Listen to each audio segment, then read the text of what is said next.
mereka, orang-orang yang bukan pribumi Indonesia, menganggap kita pribumi Indonesia adalah sebagai budak-budak mereka. Diam saudara. Berani nggak tes DNA? Diam saudara. Berani nggak tes DNA? Diam saudara. Berani nggak tes DNA?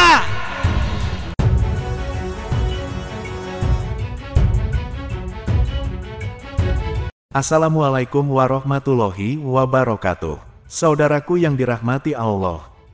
Akhir-akhir ini banyak sekali tindakan kekerasan, persekusi yang menimpa umat, ini terjadi di banyak tempat di Nusantara. Hal ini diduga dipicu oleh polemik nasab yang tak mampu disikapi dengan bijak oleh kabib-kabib dan mukibinya.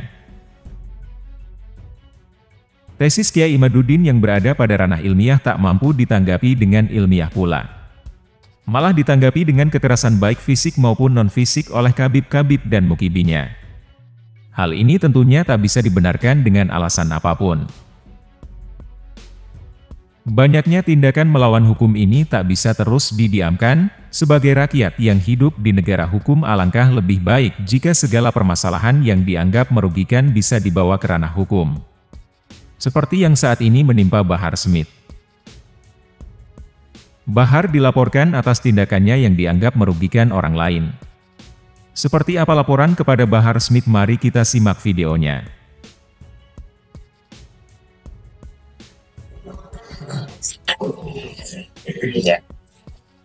Assalamualaikum warahmatullahi wabarakatuh. Waalaikumsalam warahmatullahi wabarakatuh. Ya, tambahan dari kami, saya Tubagus Mogi Nur Fadil, Satya Tirtayasa, beserta juga para penasihat hukum di sini, dan dengan saudara-saudara kami ada Gus Irfan Wesi dan para santri di sini. Intinya kami menambahkan dan menginformasikan bahwasanya kasus Gus Adin ini, Pak Adin Arifin, itu utamanya dengan Pak Asad Shahab sebenarnya. Nah, atau oknum Habib Ba'alawi, yakni Asad Shahab ini yang bermarga Shahab. Tidak ada hubungannya dengan, awalnya ya, tidak ada hubungannya dengan Bahar bin Smith. Tapi karena solidaritas kekeluargaan di antara mereka, sehingga Pak Asad Shahab ini menyatakan ada penipuan, sehingga Bahar bin Smith ini kemudian sok jago sebagai pahlawan yang mau menolong keluarganya atau kerabatnya. Karena mereka sesama keluarga Bani Ba'alawi dari Muasal Yaman. Nah, kami di sini, saya sebagai Ketua Umum Robitoh Babat Kesuran Banten dan juga Wakil Ketua dari Perjuangan Wali Songo Indonesia Laskar Sabilillah juga memiliki solidaritas yang sama kepada saudara kami, Bapak Adin Arifin. Karena beliau pun dari garis ibu juga keturunan Sultan Banten dan juga keturunan Wali Songo, yakni Sunan Gunung Jati. Dan kami juga ada bentuk kepedulian, bentuk solidaritas, tidak terima kalau saudara kami Pak Adin ini dipersekusi, difitnah, dicemarkan nama baiknya dengan sewenang-wenang oleh oknum Habib Ba'alawi yang ngaku-ngaku sebagai cucu Nabi dan ngaku-ngaku sebagai ulama. Seharusnya kalau ngaku sebagai cucu Nabi, ngaku sebagai ulama, ya harusnya bersikap yang memberikan teladan yang baik di masyarakat. Bukan malahan sok jadi preman, persekusi, mencemarkan nama baik, dan menyampaikan hal-hal yang tidak baik di masyarakat. Harusnya memberikan contoh dan teladan yang baik. Sehingga kami di sini sebagai suatu bagian keluarga besar Wali Songo mendukung Bapak Adin Arifin beserta para penasihat hukumnya untuk terus memperjuangkan keadilan di bumi Indonesia ini, karena negara kita adalah negara hukum. Tidak ada yang punya ras yang lebih tinggi sehingga tidak bisa dihukum. Bahkan Rasulullah pun bersabda, andai Fatimah putriku mencuri, akan kupotong tangannya. Apalagi yang mengaku-ngaku sebagai zuriat Nabi ribuan tahun kemudian.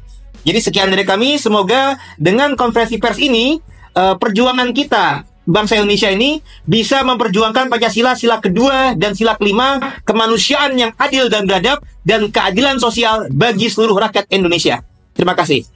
Assalamualaikum warahmatullahi wabarakatuh. Waalaikumsalam warahmatullahi wabarakatuh. Selamat malam dan salam sejahtera. Pada hari ini, Kamis, tanggal 29 Agustus 2024, pada jam 22:03 waktu Indonesia bagian Barat, kami dari kantor hukum JNH and Partners hadir di hadapan saudara-saudara semua, rekan media dan pers, dalam rangka mewakili klien kami, Saudara Syahbudin SHIMH bin Muhammad Yusuf Amir Arifin alias Adin Arifin selaku korban dari dugaan suatu tindak pidana perbuatan yang tidak menyenangkan, pencemaran nama baik, fitnah, intimidasi, persekusi, ancaman kekerasan, dan pengerusakan yang terjadi di kediaman klien kami Grand Wisata Cluster Rivertown BC 1507 BC 11 nomor 30 RT 002 RW 009 Desa Lambang Jaya, Kecamatan Tambun Selatan, Kabupaten Bekasi, Jawa Barat pada hari Ahad tanggal 17 Maret 2024. Berdasarkan laporan polisi yang akan kami jelaskan terhadap para terlapor, yang pertama yaitu Saudara Bahar bin Smith, yang kedua Saudara Muhammad Asad Sahab, yang ketiga Saudara Fazrullah selaku Ketua RT 002 RW 009 Cluster Rivertown Grand Wisata Lambang Jaya, Kabupaten Tambun Selatan, Kabupaten Bekasi. Bahwasanya kami Saudara Dr. Chan Hilman Himawan SH MH MKN, yang kedua Saudara Muhammad Huron Muhajjalin SH SE, dan saya sendiri Hari Pribadi Garves SH IMH, dan dari kantor hukum JNH Partners selaku kuasa hukum dari korban yaitu Saudara Adin Arifin akan menginformasikan pertama bahwa kasus ini sedang berjalan dan ditangani oleh Polda Metro Jaya dengan laporan polisi nomor LP garing B garing 1838 garing 4 Romawi garing 2024 garing SPKT garing Polda Metro Jaya tanggal 1 April 2024 atas dugaan tindak pidana perbuatan yang tidak menyenangkan Undang-Undang Nomor 1 Tahun 1946 tentang KUHP sebagaimana yang dimaksud dalam pasal 335 KUHP tentang perbuatan yang tidak menyenangkan, dan atau pasal 170 KUHP tentang pengeroyokan, persekusi, dan pengrusakan, dan atau pasal 167 KUHP tentang memasuki rumah, ruangan, pekarangan orang lain tanpa izin. Perkara ini telah ditangani oleh Unit 4 Subdit Jatanras Ditreskrimum Polda Metro Jaya, di mana sampai saat ini penanganannya berjalan dengan lancar dan baik, dan telah melewati beberapa tahapan-tahapan, yaitu pertama olah TKP telah dilakukan oleh tim Inafis Polda Metro Jaya di rumah klien kami sebagai korban di Grand Wisata Cluster Rivertown BC 15 nomor 07 BC 11 nomor 30 RT 2 RW 9 Desa Lambang Jaya, Kecamatan Tambun Selatan, Kabupaten Bekasi, Jawa Barat.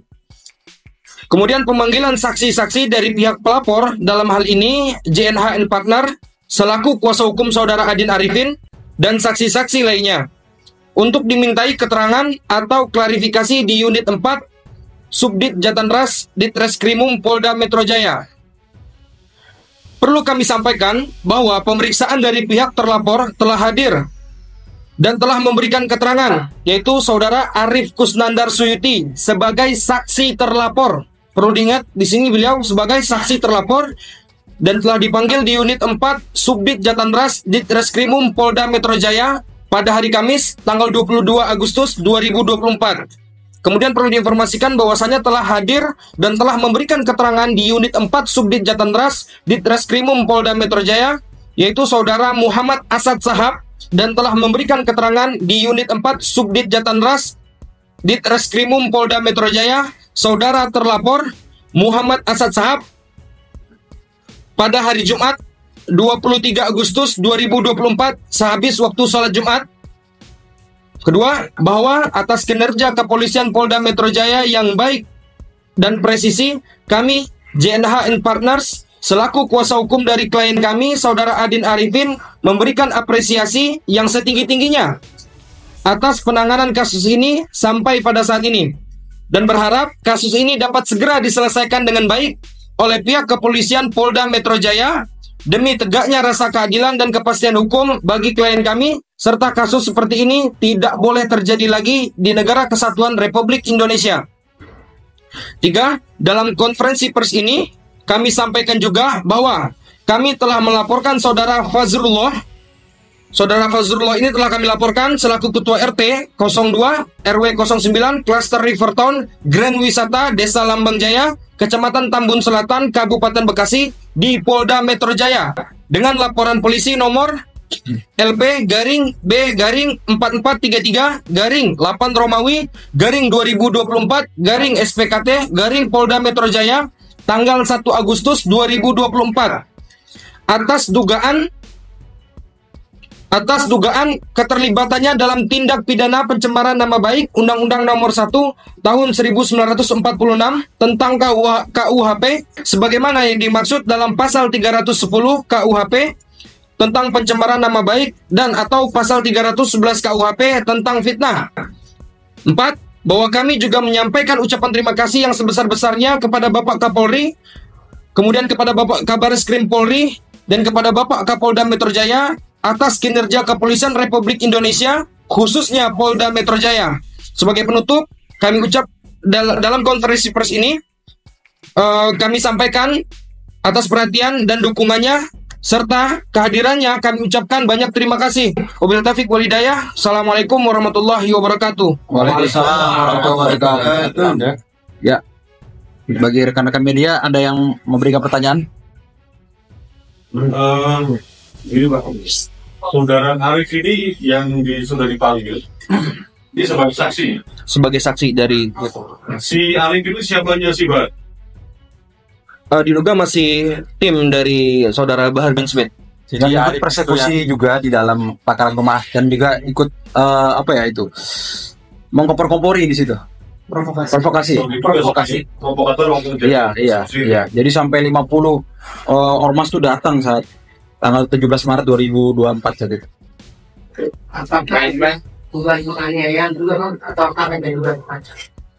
Ada sebenarnya dugaan penganiayaan, tapi itu terhadap security dari rumah dari Pak Adin, tapi dia belum sebagai pelapor, masih jadi saksi saat itu. Cuman ya itu kasus berbeda ya. Terima kenal dari Denyos. Ini kan kasusnya berawal dari tanggal 17 Maret ya. Ketika ada kemudian berlanjut pada tanggal 30 ada somasi dari Irjen Pol. Kemudian tanggal 1 April ada pelaporan terhadap yang bersangkutan.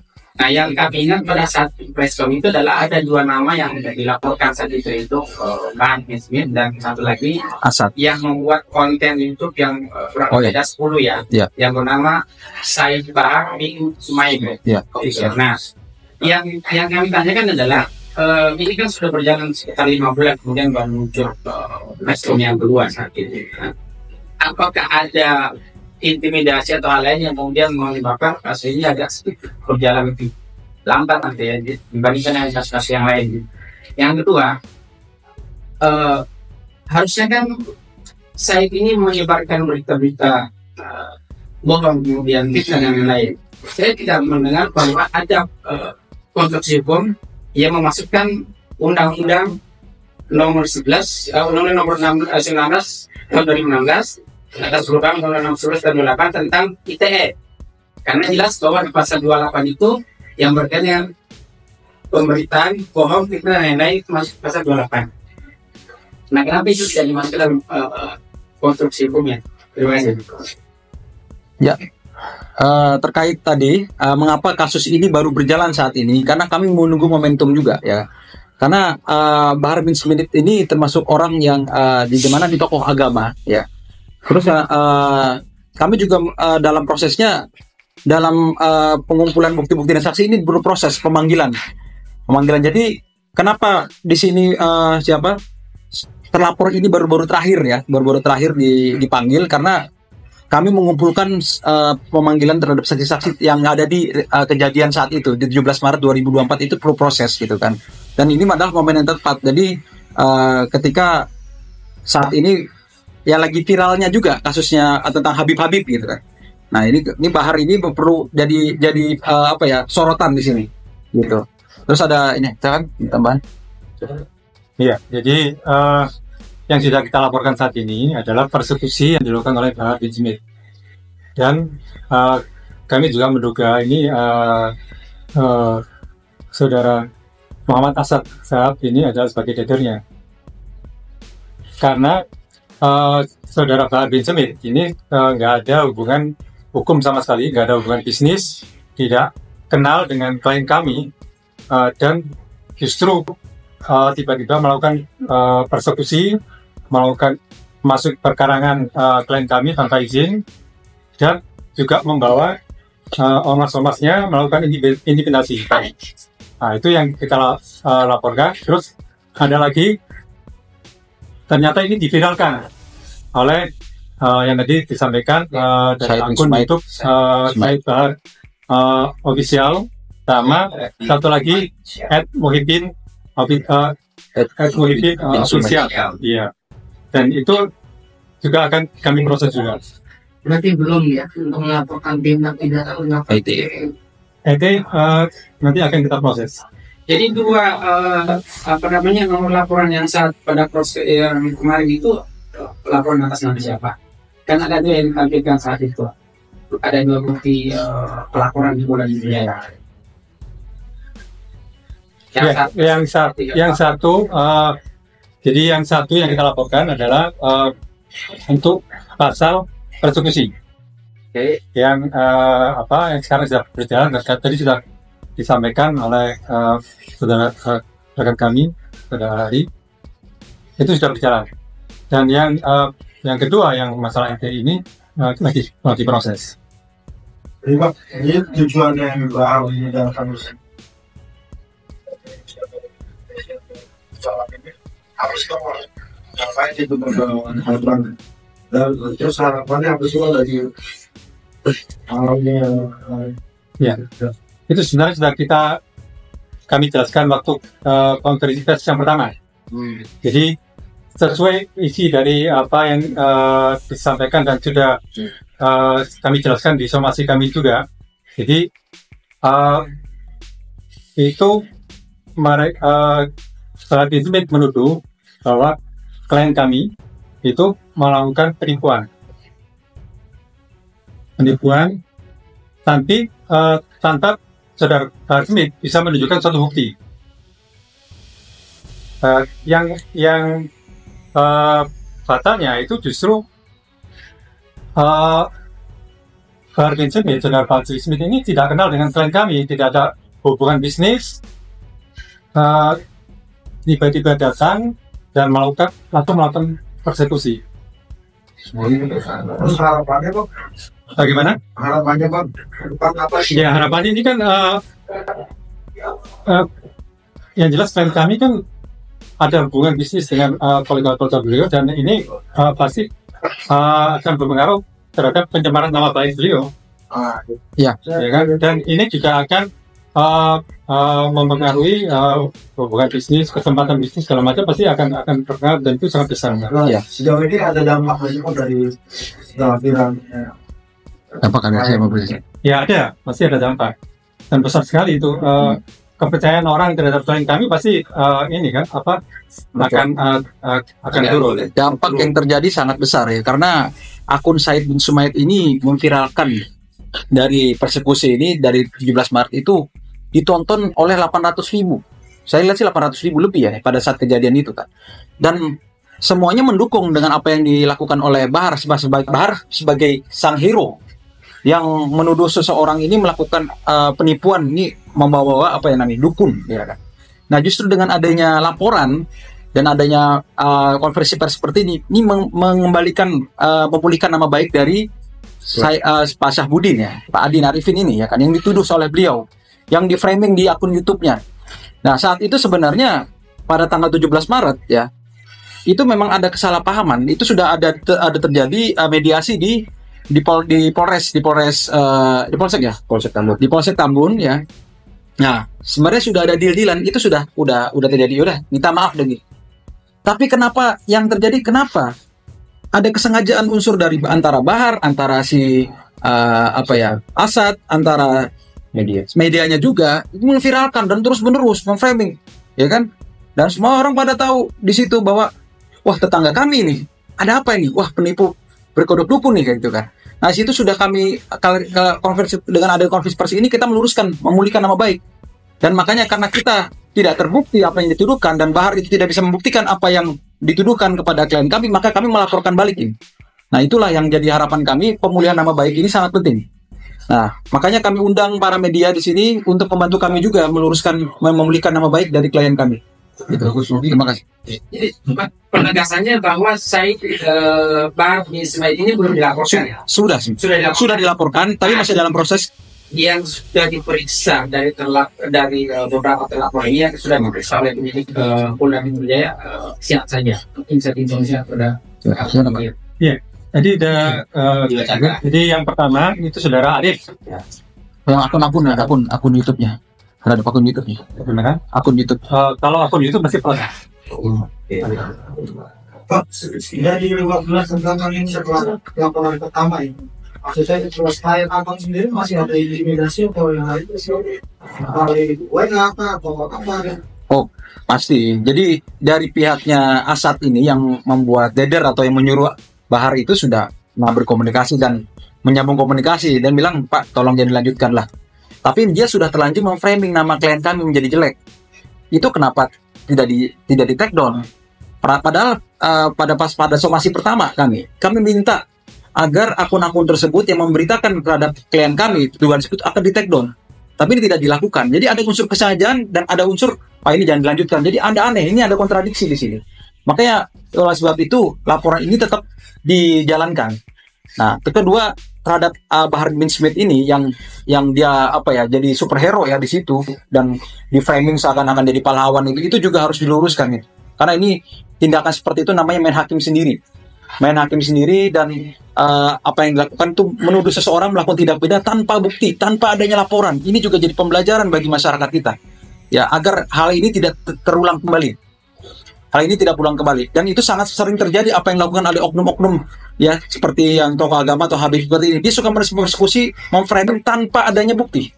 Itu yang menjadi pembelajaran agar ada laporan pidana ini dan ini menjadi pelajaran bahwa ini negara hukum. Negara hukum, apa yang mereka tuduhkan harus ada bukti dan ini harus dimasukkan sebagai sebagai laporan hukum gitu. Dan harus ada bukti-buktinya. Nah, inilah yang kami mau katakan ya.